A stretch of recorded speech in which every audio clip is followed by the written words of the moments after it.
Bonjour à tous, bienvenue dans l'Europe en 43 minutes. Alors aujourd'hui, mon invité est Nicolas Clinchamp. Bonjour Monsieur Clinchamp, merci d'avoir accepté mon invitation. Bonjour, merci. Alors vous êtes maître de conférence HDR de droit public à l'université de Sorbonne Paris-Nord.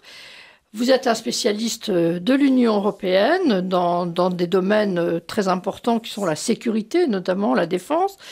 Alors, avant d'aller plus loin, je dirais également que vous êtes l'auteur d'un livre qui peut intéresser beaucoup de gens sur la Ve République, un petit manuel sur la Ve République aux éditions Ellipse, dont je recommande la lecture à tous nos auditeurs, parce que on croit tout savoir de notre République et en fait, on ne le sait pas.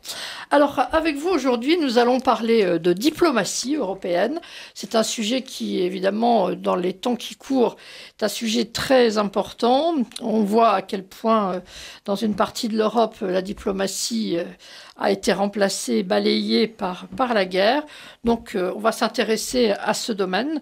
Vous en êtes un spécialiste. Donc, on va commencer peut-être, puisque moi je suis historienne, et donc on va commencer par l'histoire de cette diplomatie. Est-ce qu'il y a une histoire? Quelle est l'origine de cette diplomatie européenne? Je vous remercie pour cette première question introductive sur notre sujet. Effectivement, on peut considérer, d'un certain point de vue, qu'il existe une histoire de la diplomatie européenne. Alors, cette histoire, on va l'appréhender, je dirais, par rapport à la construction européenne, communauté européenne, Union européenne. Donc c'est une histoire qui est assez récente. On ne va pas remonter aux racines, je dirais, médiévales ou de l'Ancien Régime concernant ce sujet. Et pour ce qui concerne la construction européenne précisément, on peut, je dirais, dater le point de départ de cette diplomatie par, je dirais, un premier rapport institutionnel dans les années 70. Parce que c'est dans les années 70 qu'a été instituée la coopération politique européenne.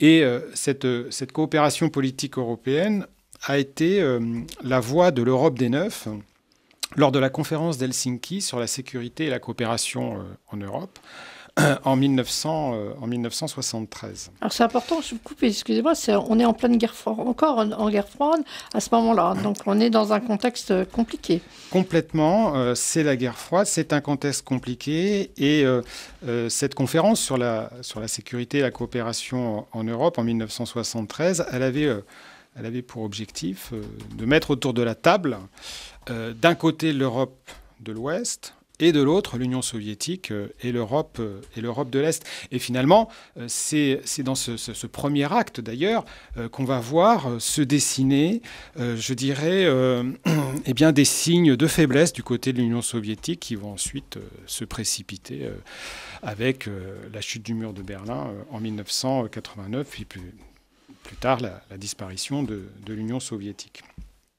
Mais pour ce qui nous concerne, en ce qui concerne l'histoire de la diplomatie européenne, cette diplomatie initiée dans les années 70, elle va rester en réalité de longues années en sommeil. Et il va falloir attendre le début des années 90 et la crise dans les Balkans pour que cette idée de diplomatie européenne refasse surface. Alors, on est à une période où, par rapport aux années 70, les enjeux stratégiques ont changé. Parce que, à ce moment-là, au début des années 90, les risques d'invasion territoriale par un ennemi aux frontières de l'Europe se sont éloignés avec la fin de la guerre froide. Comme quoi, on voit que les choses peuvent revenir en boomerang aujourd'hui. Mais à cette époque-là, la nature des menaces a changé et la crise en ex-Yougoslavie va révéler, je dirais, toute l'impuissance de la diplomatie européenne en ce début des années 90. Et ça va obliger les Européens à réagir et à chercher à se doter d'outils pour rendre cette diplomatie, je dirais, effective, pour que l'Union européenne puisse avoir sa place dans la société internationale. Alors ça va se traduire en 1992. Ça va se traduire en 1992 par le traité de Maastricht. Et ce traité de Maastricht, il va formaliser cet impératif diplomatique en instituant la politique étrangère et de sécurité commune de l'Union européenne. Donc là, on est en 1992. Donc à ce moment-là, on a le principe. On a le principe qui figure dans le traité de Maastricht. Et puis, juste après, en 1995, en France, en pleine campagne présidentielle, il y a un candidat à l'élection présidentielle qui s'appelle Jacques Chirac et qui, lors de cette campagne présidentielle, dans un discours, va appeler de ses voeux la transformation, l'évolution de cette diplomatie européenne, souhaitant donner, je cite, un visage et une voix à l'Union européenne. Et cette idée, elle va être soutenue par l'Allemagne. Cette idée va être soutenue par l'Allemagne et c'est important parce qu'on sait à quel point le couple franco-allemand est un moteur pour la construction européenne et que l'accord sur un certain nombre de principes et sur des grandes questions comme ça, entre la France et l'Allemagne, je dirais que c'est presque le point de départ indispensable pour faire avancer les choses. Alors, le problème, c'est que ça ne va pas être un problème interétatique qui va gêner ce processus, ça va être un problème institutionnel européen. Ça va être un problème institutionnel européen parce qu'à ce moment-là, c'est la Commission. C'est la Commission qui va bloquer parce que la Commission, elle voit d'un assez mauvais œil cette idée de créer une institution diplomatique qui pourrait finalement la concurrencer. Alors on va parler de ça dans une seconde. Merci. L'Europe en 43 minutes sur RCF Touraine. Alors, l'Europe en 43 minutes, je suis avec Nicolas Clinchamp et nous venons il vient de tracer rapidement l'histoire de cette diplomatie européenne qui est née dans des périodes difficiles de guerre. Vous venez de le dire, la guerre froide, la guerre des Balkans. C'est peut-être aujourd'hui la dernière étape qu'on attend avec ce qui se passe en Europe, mais bon, c'est un souhait en tout cas. Alors, vous veniez de dire que la Commission était pas très à l'aise, parce qu'en fait, elle voulait garder dans son giron, si j'ai bien compris, la diplomatie. Alors, est-ce que vous pouvez nous dire, finalement, institutionnellement, comment cette diplomatie s'incarne, qui est à la tête, enfin, comment on peut dessiner un petit peu cette diplomatie? Tout à fait. Alors justement, ça fait un petit peu la transition par rapport à la question précédente, parce que justement, lorsque le candidat Chirac souhaite voir un visage et une voix représenter l'Union européenne, ça pose évidemment cette question de l'incarnation. Donc, je vous ai dit que la Commission elle était plutôt réticente, mais en 1995, Jacques Chirac a été élu président de la République et la France va insister. Et en 1996, là, Jacques Chirac va préciser sa pensée et va proposer l'institution d'un poste de haut représentant pour cette politique étrangère et de sécurité commune. Et ce poste de haut représentant, il va être institué en 1997 par le traité d'Amsterdam. Alors, par rapport à la Commission, en réalité, il s'agit d'un compromis. Alors, je dirais que de ce point de vue-là, d'ailleurs, l'histoire de la construction européenne n'est qu'une histoire de compromis. Un compromis parce que ce poste de haut représentant, au départ, il va être confié au secrétaire général du Conseil de l'Union européenne, c'est-à-dire le Conseil des ministres. Donc, on a le haut représentant qui est institué, mais ce n'est pas vraiment un nouveau poste, puisqu'on va confier ce poste au secrétaire général du Conseil. En outre, ce haut représentant voit ses compétences relativement limitées, parce qu'il est institué essentiellement pour assister le Conseil dans sa prise de de décision. Et surtout, le traité d'Amsterdam précise bien que la représentation de l'Union dans le domaine de cette politique étrangère est confiée à la présidence et pas aux hauts représentants. Et c'est pas très clair, en fait. alors, vous avez raison. Vous avez tout à fait raison. Ce n'est pas très clair. Ce n'est pas très clair. Et quand on va un peu plus dans le détail de la mécanique institutionnelle de cette diplomatie européenne, c'est un petit peu le sentiment qu'on peut avoir. Et finalement, pour résoudre, je dirais, cette difficulté, c'est un peu comme toujours, il faut s'en remettre à la pratique. Il faut s'en remettre à la pratique. Et justement, de ce point de vue-là, en 1999, le Conseil européen de Cologne, alors le Conseil européen, c'est la réunion des chefs d'État et de gouvernement tous les 6 mois. Bon. Le Conseil européen de Cologne, en 1999, va nommer comme premier haut représentant Javier Solana. Alors Javier Solana, qui c'est ? C'est un ancien ministre des Affaires étrangères de l'Espagne et ancien secrétaire général de l'OTAN. Autant dire un diplomate chevronné. Et justement, c'est cette nomination qui va permettre d'affirmer le poste de haut représentant au travers, en particulier, de la personnalité de son titulaire. Et à partir de ce moment-là, le haut représentant va devenir un véritable animateur de cette politique étrangère et de sécurité commune. Alors, le problème, c'est que la Commission, elle s'est sentie marginalisée avec l'institution de ce haut représentant. Et très rapidement, elle va chercher à désolidariser le haut représentant du Conseil pour le ramener vers la Commission. Et en 2000, le président de la Commission, Romano Prodi, va proposer d'intégrer le haut représentant au sein de la Commission. Il est le premier vice-président de la Commission, non ? J'y viens. Et la question qui va se poser à ce moment-là, c'était de savoir, est-ce que le haut représentant, il doit siéger au Conseil auprès des ministres ou est-ce qu'il doit siéger au sein de la Commission auprès des commissaires européens ? Alors, la réponse, elle va venir du projet de traité établissant une constitution pour l'Europe, cette fameuse constitution européenne en 2004.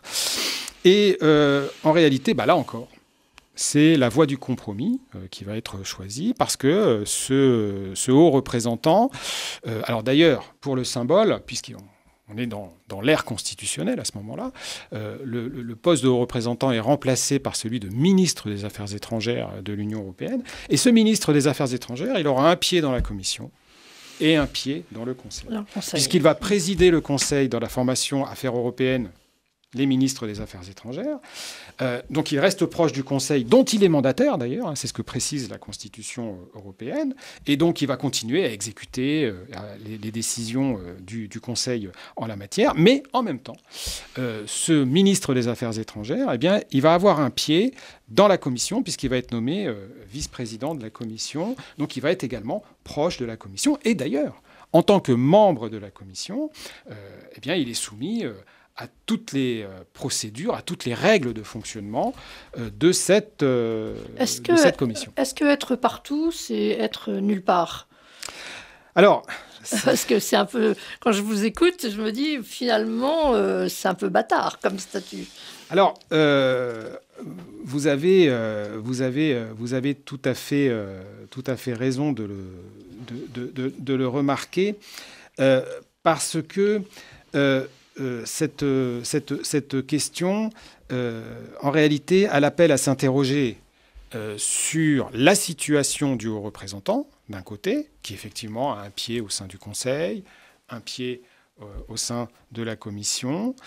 Ça appelle à s'interroger sur le statut de ce haut représentant. Et en réalité, ce haut représentant, il est nommé par les chefs d'État et de gouvernement, la Commission qui propose et le Parlement européen qui va voter l'investiture de la Commission. D'ailleurs, le haut représentant, et ça c'est le traité de Lisbonne, lorsqu'il est nommé, il est auditionné par la Commission des Affaires étrangères du Parlement européen. Donc il a une triple légitimité de ce point de vue-là, et aussi une triple responsabilité. Triple responsabilité à la fois devant le président de l'Union européenne, devant le président de la Commission, qui peuvent le démettre selon la même procédure que la nomination, et devant le Parlement européen, puisque la Commission européenne, elle est politiquement responsable devant le Parlement européen. Donc, triple légitimité, triple responsabilité, mais en plus de ça, ce n'est pas tout. Et ça va nous amener à nous intéresser. Alors peut-être que vous allez poser la question suivante, d'ailleurs, et je vais poursuivre après la question. La petite pause. RCF à Amboise, 100.4. À Cheverny, 96.4. Ce samedi, dans Contre-courant, les journalistes RCF vous ouvrent de nouveaux horizons. Partez en reportage à la découverte de lieux pas comme les autres et inspirez-vous de ceux qui les animent. Contre-courant, c'est ce samedi à 23h sur RCF et à tout moment en réécoute sur les principales plateformes de podcast. RCF, l'Europe en 43 minutes. Merci d'écouter RCF, l'Europe en 43 minutes. Donc nous parlons aujourd'hui de la diplomatie européenne avec Nicolas Clinchamp. Et la question que j'allais vous poser, eh bien, justement, c'est le fonctionnement. Comment ça marche? Parce qu'on a un représentant qui a un statut un peu compliqué. Maintenant, finalement, quels sont les organes de cette diplomatie? Sur qui il peut compter? Sur qui il peut s'appuyer? Comment ça fonctionne? Alors, je parlais tout à l'heure de triple légitimité, de triple responsabilité. Eh bien, du point de vue du fonctionnement, il y a également un fonctionnement, je dirais, triple ou à 3 acteurs. Parce que cette diplomatie européenne, en réalité, c'est une diplomatie à 3 têtes. C'est une diplomatie à 3 têtes parce qu'elle est incarnée donc par le haut représentant, bien entendu, actuellement c'est Josep Borrell, mais elle est également incarnée par le président du Conseil, Charles Michel, aujourd'hui, et le président de la Commission, aujourd'hui une présidente, Ursula von der Leyen. Et cette triple incarnation de la diplomatie européenne, elle est explicitée par le traité de Lisbonne, puisque le président du Conseil européen reste le représentant officiel de l'Union européenne dans le domaine de la politique étrangère et de sécurité commune.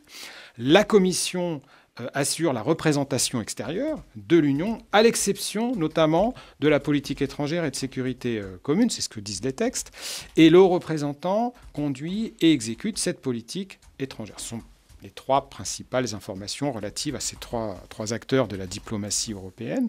Et ce qu'on constate ici, c'est que cette articulation, elle est, assez complexe, assez floue en réalité, et il faut s'en remettre à la pratique pour tenter d'identifier ces acteurs, parce que qui est allé rendre visite la semaine dernière à Volodymyr Zelensky en Ukraine? C'est Ursula von der Leyen. Oui, c'est Ursula von der Leyen, la présidente de la Commission européenne. Et ça montre à quel point, justement, cette question de l'identification de la diplomatie européenne, elle est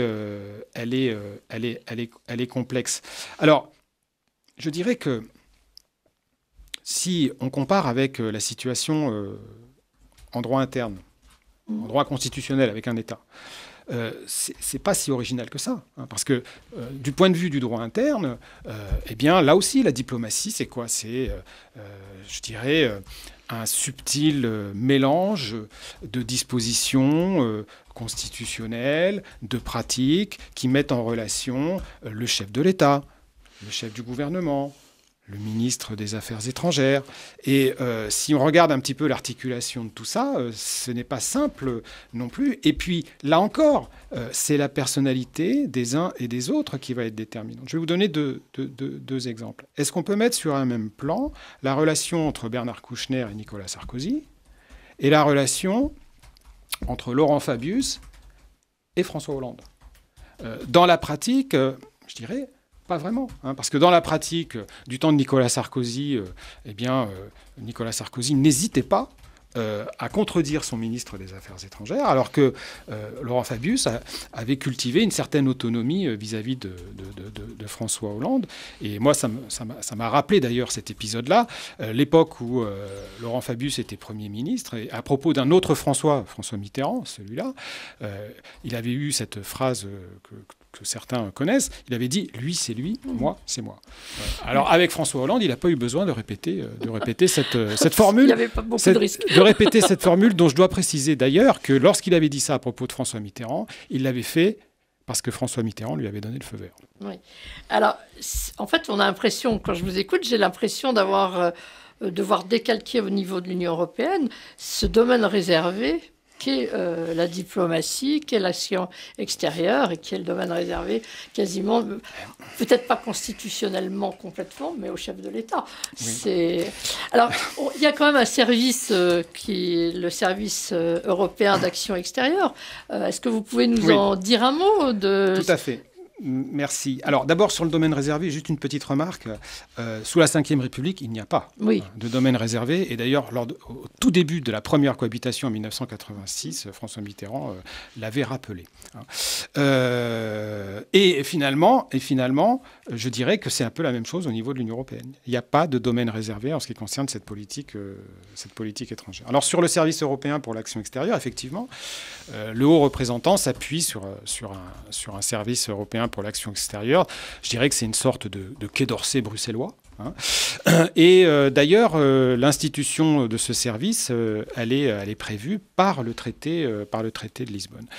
Et alors, ce qui est très intéressant, c'est que ce service, il a été mis en œuvre par une décision du Conseil de 2010. Et au moment de la préparation de cette décision du Conseil, on a assisté à une véritable guerre de tranchées entre la Commission et le Conseil.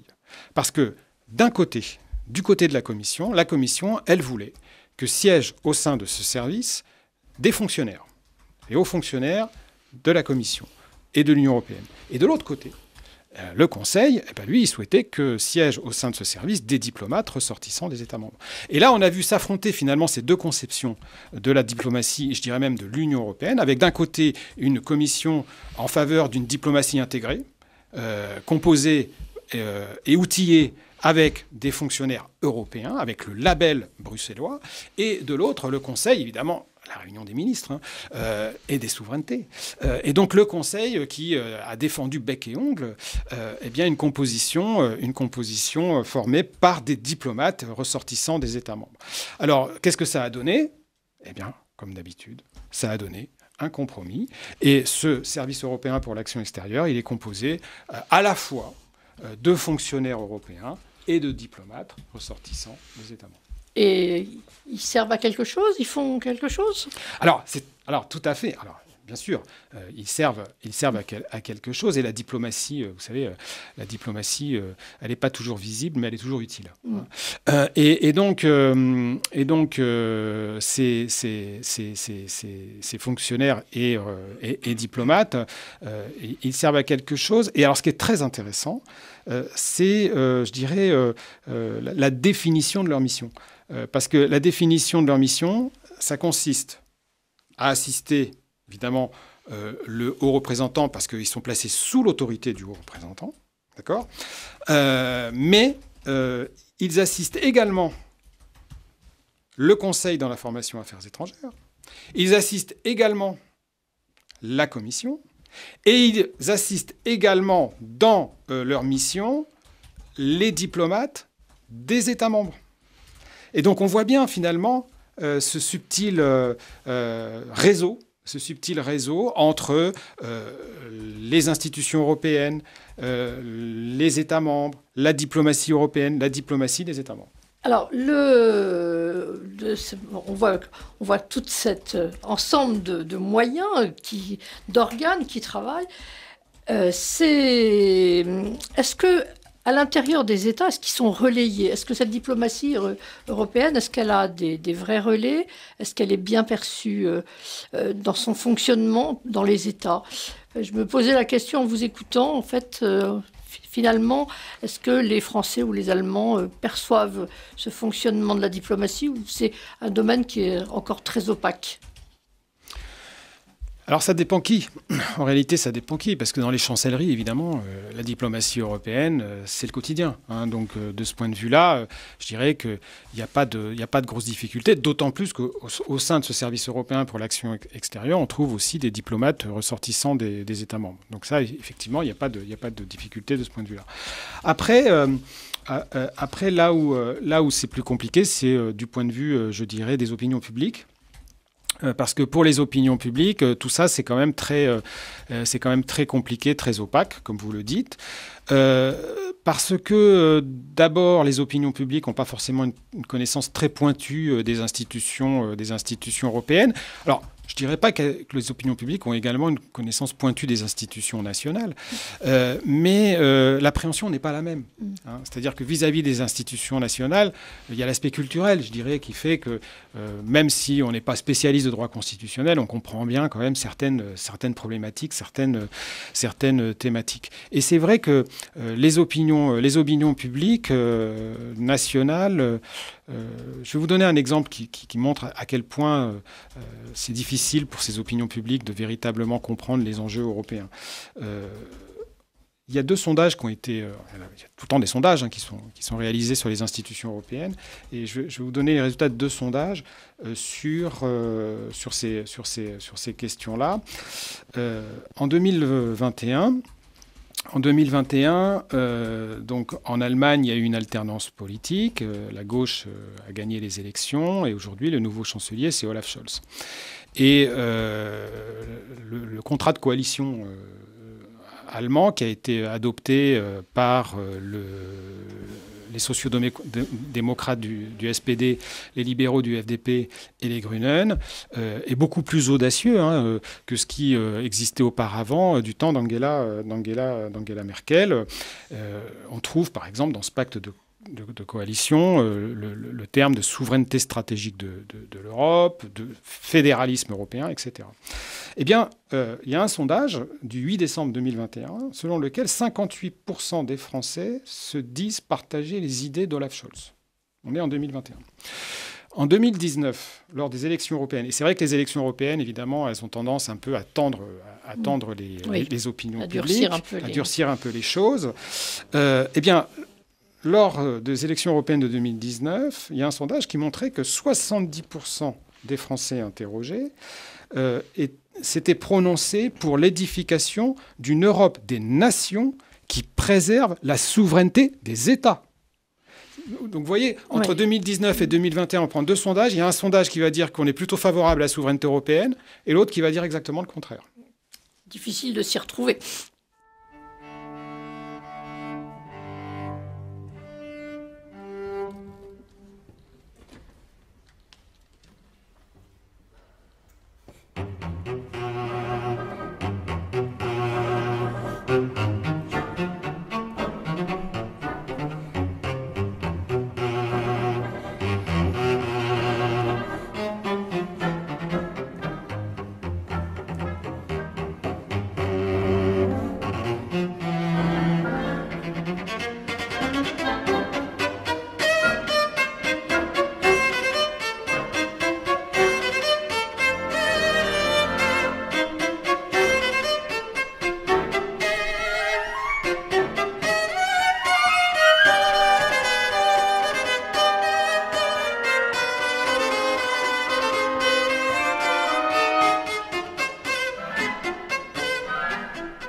RCF, l'Europe en 43 minutes. Retour sur le plateau de RCF après avoir écouté Shostakovich, l'introduction du concerto pour violoncelle et orchestre. Shostakovich, on l'a choisi parce que c'était un opposant à Staline et puis en plus parce que son concerto est très beau. On aurait pu choisir le jingle de l'émission, c'est-à-dire l'hymne européen, puisque pour la diplomatie, mais bon, on a voulu faire autre chose aujourd'hui. Alors, on revient à cette diplomatie et moi, j'ai une question toute simple, c'est quelles sont les difficultés de cette diplomatie ? On en a bien vu à travers tout ce que vous avez dit, les difficultés, savoir qui fait quoi et comment on fait, mais il y a aussi peut-être des difficultés. Je vais avoir une question toute bête, mais finalement, est-ce qu'un Allemand, un Français, un Hongrois, un Espagnol, est-ce que lorsqu'on parle de diplomatie européenne, on parle de la même chose ? Alors, justement, c'est ça le problème. Et on revient à la proposition qui avait été faite par Jacques Chirac, qui voulait donner un visage et une voix à l'Union européenne. Et on a vu qu'en réalité, on n'a pas un visage et une voix, on a plusieurs visages au niveau du point de vue des institutions européennes. Mais je dirais que la difficulté, en réalité, elle n'est pas là. La difficulté, en réalité, elle vient du fait que, et c'est là finalement la différence qu'il y a entre la diplomatie dans un État et la diplomatie dans l'Union européenne, c'est que dans un État, même s'il y a ces subtiles relations entre les différents acteurs, président, Premier ministre, ministre des Affaires étrangères, on sait qui est le chef. Le chef, c'est le chef de l'État ou c'est le chef du gouvernement. Sous la Ve République, c'est le chef de l'État qui représente l'État, y compris pendant la cohabitation. Au Royaume-Uni, il y a un chef de l'État qui représente le Royaume-Uni symboliquement, mais le véritable chef, c'est le Premier ministre. Bon. Eh bien, le problème, c'est que ce n'est pas le cas. Ce n'est pas le cas en ce qui concerne l'Union européenne. Et ça affaiblit finalement cette diplomatie européenne. Et ça l'affaiblit d'autant que la difficulté à laquelle est confrontée cette diplomatie, c'est que, comme vous le dites, il y a des Français, il y a des Allemands, il y a des Hongrois, etc. Et que l'enjeu crucial de cette diplomatie, c'est d'être capable de parler d'une même voix. Le 24 février dernier, la Russie a envahi l'Ukraine. Le jour même, les chefs d'État et de gouvernement se sont réunis et l'Union européenne a décidé de prendre des sanctions contre la Russie. Et ça, c'est très important du point de vue de la diplomatie européenne parce que ça a montré le visage, je dirais, assez peu commun d'un front uni. D'un front uni. D'ailleurs, ce sont les termes qui ont été employés par Ursula von der Leyen dans son discours sur l'état de l'Union le 14 septembre dernier. Mais en réalité, au sein de ce Conseil européen, il y avait deux camps qui s'opposaient. Il y avait deux camps qui s'opposaient avec des États plutôt à l'Est qui défendaient une ligne dure de sanctions massives et immédiates contre la Russie, et on comprend bien pourquoi, oui, notamment d'un point de vue historique. Ils savent de quoi voilà, ils savaient de quoi ils parlaient. Et de l'autre côté, d'autres pays plutôt à l'Ouest, notamment la France et l'Allemagne, qui ont formé un camp modéré et qui ont d'ailleurs réussi à imposer le principe de sanctions graduelles qui avait été avancé par Washington. Et c'est toujours un petit peu ça. Alors, parfois ça marche, et c'est notamment le cas depuis l'invasion de l'Ukraine par la Russie, parce qu'évidemment, il y a un grand danger. Et ce grand danger, il y a un réflexe, je dirais, de survie des Européens pour faire face à ce danger immédiat de cette invasion. Mais évidemment, il arrive que ça ne fonctionne pas. Et je vais vous donner un exemple. Un mois plus tard, en avril 2022, les 27 n'ont pas réussi à se mettre d'accord sur la question d'un embargo sur le pétrole russe. La France y était favorable, l'Allemagne était réticente, mais elle a fini par se convertir à cette proposition. comme c'est souvent d'ailleurs le cas en ce qui concerne l'Allemagne. Il faut toujours un petit peu convaincre les Allemands. En revanche, la Hongrie s'est fermement opposée à cette sanction-là. Et pour Viktor Orban, c'est une ligne rouge à ne pas franchir. Donc on voit bien que là, on a un vrai problème. Et ce problème, eh bien, il peut être lié à tout un tas de facteurs. Là, il y a le facteur historique, si on prend la situation des États membres de l'Est et de l'Ouest concernant l'invasion de l'Ukraine. Mais toujours sur cette question de l'Ukraine, il y a aussi, finalement, la question des inégalités entre les États. Là, ça se constate particulièrement sur le plan des inégalités énergétiques. Au début de la guerre, il faut quand même rappeler que 46,8% du gaz consommé par l'Union européenne vient de Russie. Et parmi les États membres, il y a une dizaine d'États au début de la guerre de l'Union européenne, plutôt à l'Est, qui dépendent à plus de 75% du gaz russe. Alors là, l'Union européenne a réussi à se serrer les coudes et à prendre des décisions courageuses sur la question du gaz russe, parce qu'on est tombé à 9% de dépendance. Mais ces divergences ont été et sont parfois encore la source de cette impuissance de la diplomatie européenne. Au début des années 90, ce qui a donné naissance à la politique étrangère de sécurité commune, comme je le disais tout à l'heure, c'était la guerre en ex-Yougoslavie. Pourquoi ? Parce que justement, les Européens s'étaient montrés incapables de montrer un front uni par rapport à cette crise au cœur du continent européen. Ils n'ont pas voulu refaire la même chose cette fois-ci.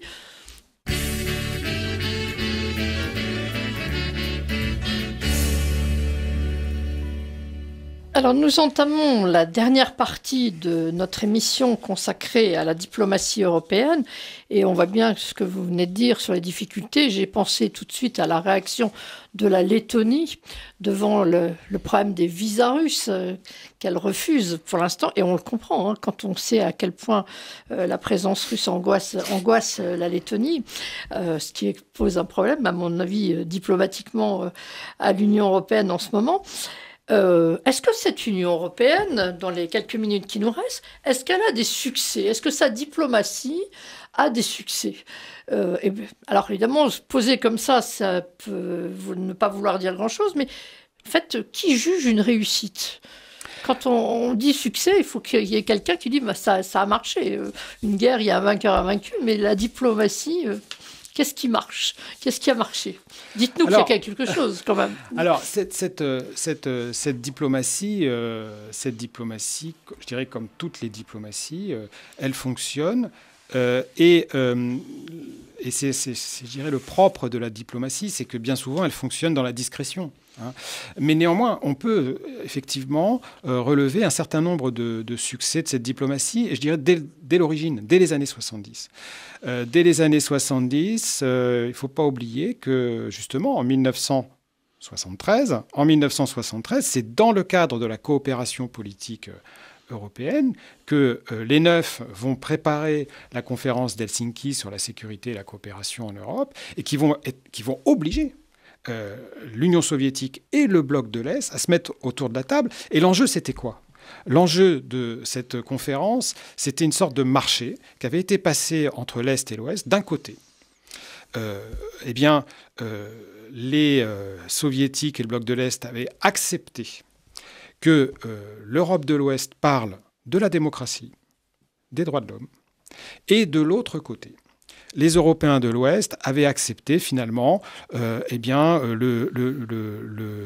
résultat du dessin, du contour des frontières du bloc de l'Est. C'était ça le deal. C'était les droits de l'homme d'un côté, les frontières de l'autre. Et ça a obligé le bloc de l'Est à entendre ce discours sur la démocratie et les droits de l'homme. Et c'est, je dirais, le point de départ de ce qui va commencer à fissurer ce bloc de l'Est. Donc là, il y a cet exemple-là. Et puis, toujours dans le cadre de la coopération politique européenne, en 1979, quelques années après, là aussi, cette coopération politique va être la voix de l'Europe lors de l'invasion, là encore, une invasion venant d'Union soviétique, l'invasion de l'Afghanistan. On peut citer aussi 1980, alors là sur un autre sujet, la coopération politique européenne avait adopté une déclaration commune sur le Proche-Orient dans laquelle elle demandait solennellement l'association de l'OLP, l'Organisation de libération de la Palestine, au processus de paix. Donc on constate dès le départ, quelques succès. Mais je dirais qu'en réalité, cela montre quoi ? Cela montre que cette diplomatie, c'est aussi une diplomatie au coup par coup. Et je dirais que quelques exemples plus récents en attestent. Comme entre 2013 et 2015, on a vu que cette diplomatie de l'Union européenne s'était fortement impliquée dans le cadre des négociations relatives à l'accord sur le programme nucléaire iranien. C'est vrai que là, Catherine Ashton a joué un rôle déterminant parce que les représentants de l'Iran ont montré des signes, je dirais, de confiance vis-à-vis de Catherine Ashton. D'ailleurs, à tel point que lorsqu'elle a laissé sa place à Federica Mogherini, la première chose qu'elle a faite, c'est qu'elle a nommé Catherine Ashton pour continuer à gérer le dossier sur l'accord sur le nucléaire iranien. On pourrait citer aussi en 2015 l'implication de la diplomatie européenne dans le cadre des négociations relatives à l'accord de Paris sur le climat, où là, on a vu se constituer ce qu'on pourrait appeler une diplomatie verte de l'Union européenne. Bien écoutez, je vous remercie de toutes ces informations. On est arrivé pratiquement au bout de l'émission. Je pense que tous nos auditeurs ont pris conscience de l'importance de cette diplomatie qui est compliquée à mettre en œuvre puisqu'il faut agir avec 27 États membres. C'est pas évident du tout. Mais finalement, c'est un peu triste à dire, mais la guerre en Ukraine nous montre que la diplomatie européenne fonctionne. Finalement, on reste au bout de 6 mois encore unis malgré des désaccords importants avec la Hongrie notamment. C'est peut-être un peu optimiste de ma part de dire ça comme ça, mais cette diplomatie, elle va sortir renforcée de la guerre. Alors, je dirais que c'est difficile de répondre à une telle question. C'est difficile de jouer les prophètes sur un sujet aussi délicat. En revanche, il y a une chose qui est sûre. Et qui est, je dirais, quelque chose d'assez classique dans l'histoire de la construction européenne, c'est que cette construction, finalement, elle a toujours avancé parce qu'il y a eu des crises. Je dirais, c'est toujours quand l'Union européenne reçoit des coups d'épée dans les reins qu'elle est capable, finalement, de montrer sa vitalité. Écoutez, ça sera le mot de la fin. Je vous remercie de toutes ces informations. Et je signale à nos auditeurs que vous avez dirigé un ouvrage qui est sorti récemment sur l'autonomie stratégique de l'Union européenne, perspectives, responsabilités, ambitions et limites de la défense. C'est un vaste sujet, mais qui est on ne peut plus au cœur des préoccupations des Européens d'aujourd'hui. Alors, je vous remercie beaucoup de toute votre intervention. Et puis, à tous nos auditeurs, je vous dis à très bientôt pour une nouvelle émission de l'Europe en 43 minutes. Merci.